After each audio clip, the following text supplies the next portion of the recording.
Don't watch this alone. Some incidents were never reported. Some phones should never be answered. Across the hidden corners of the internet, a warning circulates quietly. It's a digital ghost story, a modern-day urban legend, whispered in late-night forums and private chat groups.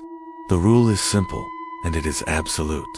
At 3:33 a.m., if your phone rings, and the caller ID shows your own name, your own number, and your own face staring back at you, do not answer.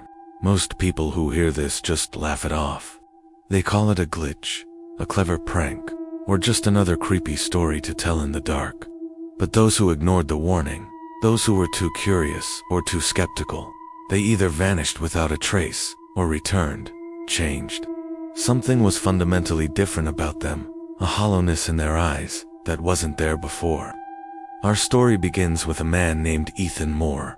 Ethan was an IT specialist, a man of logic and code. He was the kind of person who spent his evenings debunking horror stories online, finding the rational explanation for every ghost photo and every spooky encounter. To him, the warnings about the 3:33 a.m. call were nothing more than a joke. He'd even saved a few memes about it. One night, or rather, one early morning, his phone buzzed on the nightstand. The sharp vibration cut through the silence of his apartment. The time on the screen read 3:33 a.m. The caller ID, Ethan Moore. His own contact photo, a slightly awkward selfie he'd taken a few months back, stared up at him. Half asleep and annoyed, he scoffed and swiped to answer. Very funny, he mumbled into the speaker, assuming it was a friend with a new spoofing app. But there was no voice on the other end. Instead, the screen flickered to life, showing a live video feed. It was a view of himself. He saw his own tired eyes, the same gray t-shirt he was wearing to bed. The image was crystal clear, but the background was wrong. The other Ethan, the one on the screen, wasn't in the bedroom. He was standing in the hallway, right outside Ethan's bedroom door. He was perfectly still, a silent sentinel in the dim light. He didn't smile. He didn't blink. He just stared. A cold dread began to crawl up Ethan's spine. He sat up in bed, his heart starting to pound against his ribs. This wasn't a pre-recorded video. He could see the faint rise and fall of the other Ethan's chest. It was live, and it was impossible. Then, the figure on the screen spoke. Its voice was his own, but flat, devoid of emotion.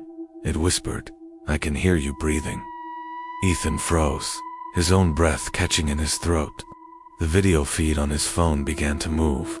The camera panned, and he heard the soft sound of footsteps on the hardwood floor, perfectly timed with the layout of his own apartment. The other Ethan was walking. It passed the bathroom door, then the entrance to the guest room, each step echoing both through the phone's speaker, and faintly, terrifyingly, from the other side of his wall. His heart raced. He was paralyzed with a fear he'd never known. He tried to speak, his voice a choked whisper. "Stop." On the screen, the figure only tilted its head, a gesture that was both familiar and horribly alien. A smile stretched across its face, unnaturally wide, pulling the skin taut at the corners of its mouth. It wasn't a smile of happiness, it was a smile of possession. "I'm in the kitchen," it said calmly, its voice a chilling monotone. "Where are you?" The call ended abruptly. Silence flooded the room, heavy and absolute. Ethan stared at the dark screen of his phone, his mind screaming. Then, a metallic click echoed from downstairs.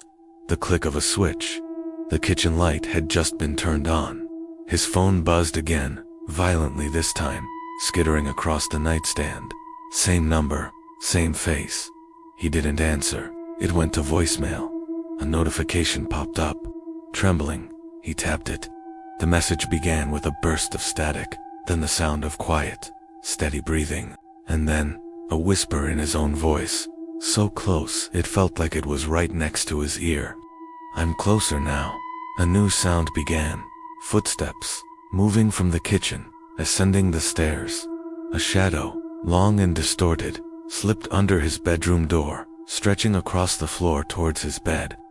He watched it, mesmerized by terror. The footsteps stopped. 3 deliberate, slow taps on his doorknob. Tap, tap, tap. His phone vibrated one last time, a text message. He didn't need to look, but he couldn't stop himself. The words glowed on the screen. "You shouldn't have answered."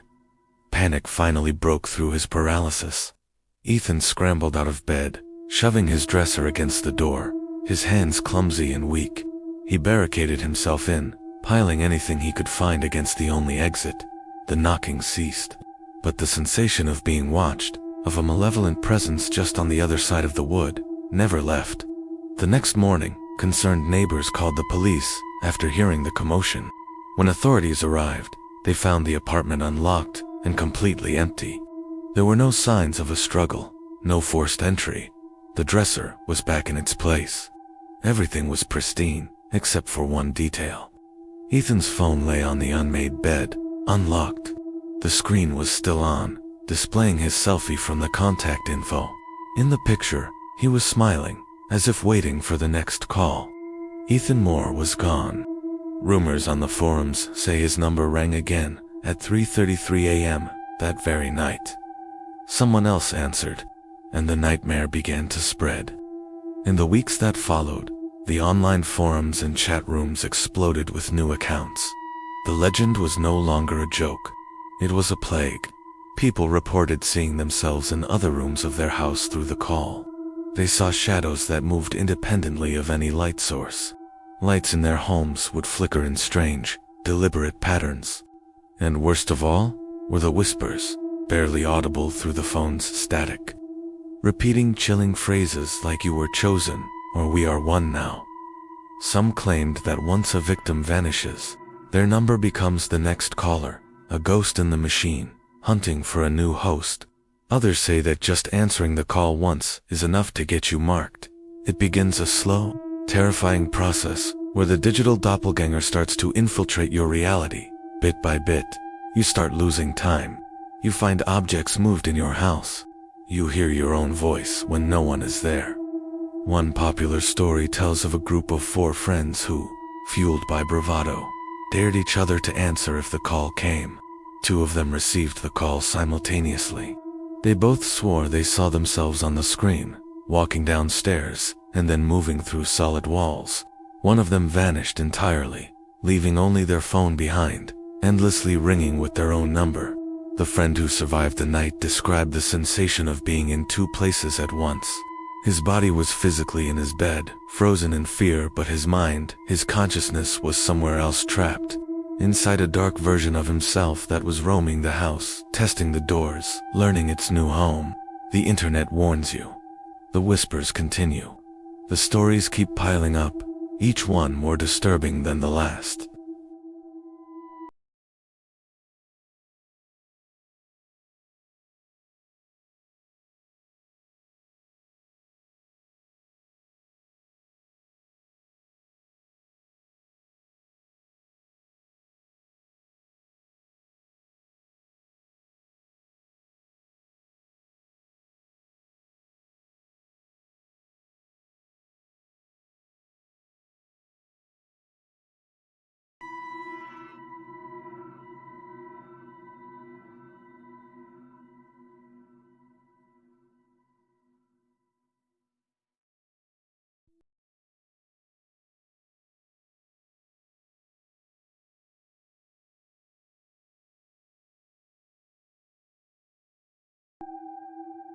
We ignore them, block them, and move on. But what if the call was from your own number? What if answering it meant inviting something into your life that you could never get rid of? This is the story of a digital ghost, a glitch in the system that has started to cross over into our world. It begins with a single, untraceable phone call. There's no caller ID, or worse, the ID is your own name, your own number, staring back at you from the screen. Most people, wisely, don't answer. They dismiss it as a weird spam call, a technical error. But a few are too curious. They swipe to answer, and that's when it all goes wrong. Those who answer, they rarely answer a phone again. The call itself is just silence, a heavy, listening silence. When they hang up, nothing seems different at first. But later, strange things begin to happen. It starts small. An object in their room is slightly out of place. A door they know they closed is now ajar. They hear whispers that sound like their own voice, just on the edge of hearing. Soon, it escalates. They experience terrifyingly vivid sleep paralysis, but instead of a shadowy figure at the foot of their bed, they see themselves, standing there, watching the digital terror they invited into their lives has become horrifyingly real. Some who have gone through this and survived, or at least, the ones who can still speak of it, describe it as if a piece of themselves was scooped out, leaving behind a hollow shell. Their eyes are distant, their expressions haunted, as if they're constantly looking over their shoulder for something only they can see. Let me tell you about one man. Let's call him Alex. He was a tech-savvy guy, not prone to superstition. He received the call from his own number late one night. He found it amusing, a clever new spoofing technique. So, he answered. Silence. He hung up, laughed it off, and went to bed.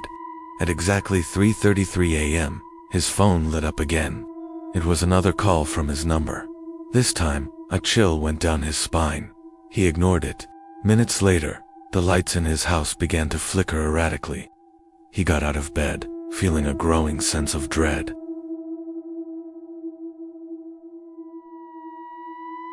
And his heart stopped. In the reflection, standing behind him, was a figure.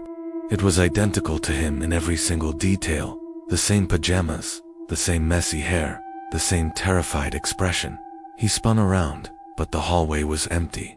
There was nothing there, but he wasn't alone.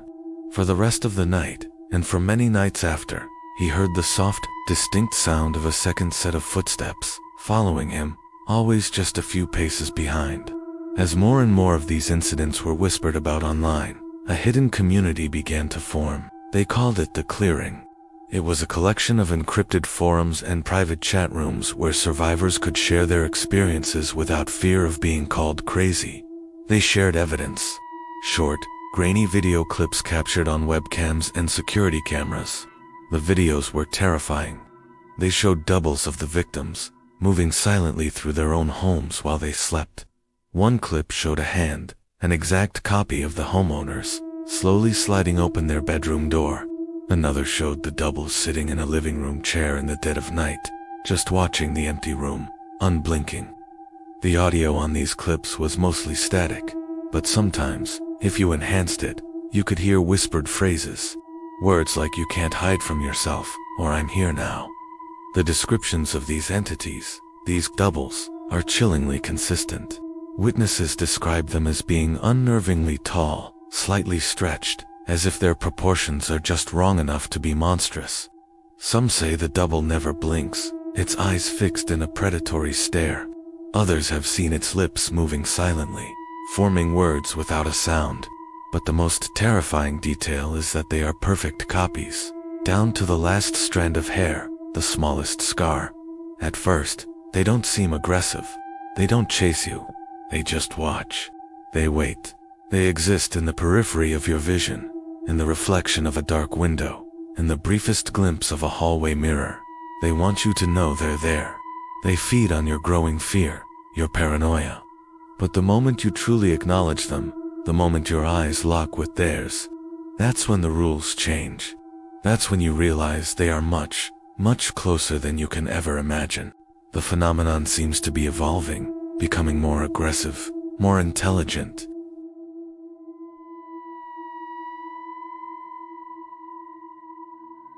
He wanted to find the source, the server, the carrier, but he found nothing. It was a perfect loop. The calls originated from no physical location, yet they could appear on any device a victim had ever used: old cell phones, laptops, even tablets that had been sitting in a drawer for years. He tried to fight back. He wrote code to block the number, to delete the contact, but every attempt failed. The contact would reappear instantly.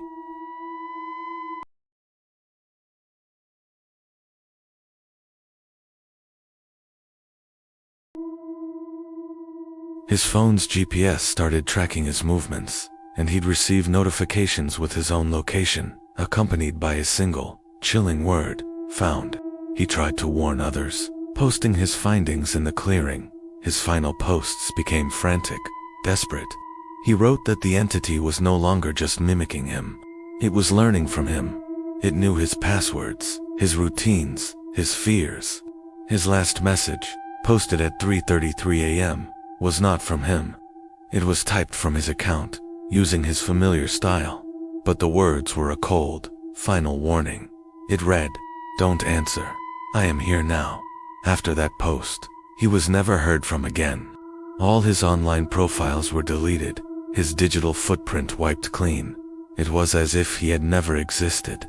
This isn't just a glitch. It's not a virus or a simple piece of malware. It's alive. It's a parasitic consciousness that exists within our connected world. It feeds on curiosity, on attention, on that single, fateful moment you decide to answer the call. It's patient. It's intelligent.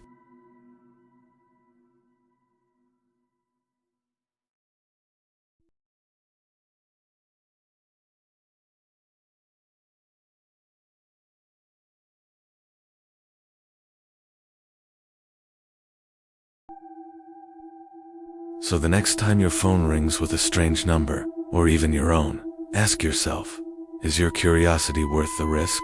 Because some calls, you can never hang up from.